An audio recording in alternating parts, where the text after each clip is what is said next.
Why did Germany declare war on America? On December 11, 1941, only 4 days after Pearl Harbor, Germany walked into a war it didn't have to fight. No treaty forced it, no attack demanded it. It was a voluntary declaration of war against the most industrially powerful nation on Earth. Military historians widely regard it as one of the single worst strategic decisions of the entire conflict. Here's what actually happened, and why. The tripartite pact between Germany, Italy, and Japan contained a critical clause. Member states were only obligated to defend each other if attacked. Japan had struck first at Pearl Harbor. Germany had zero legal obligation to respond.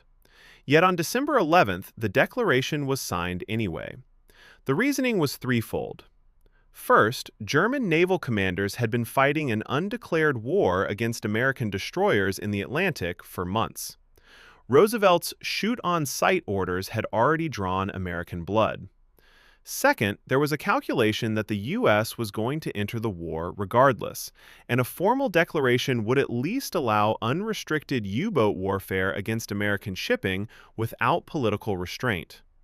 Third, and most fatally, there was a profound underestimation of American industrial capacity. That miscalculation had staggering consequences. By the end of 1942, American shipyards were producing vessels faster than German U-boats could sink them. American factories were outproducing the entire Axis combined.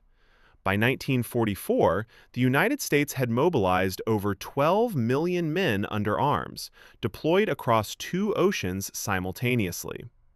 The declaration handed Roosevelt exactly what he needed: a clean, constitutional path to war in Europe, bypassing a deeply isolationist Congress. American forces would go on to play decisive roles in North Africa, Italy, Sicily, and ultimately the Normandy landings. 156,000 troops hitting 5 beaches on June 6, 1944. Germany had turned a two-front war into a three-front war and handed its enemies an arsenal of democracy in return. Hit subscribe.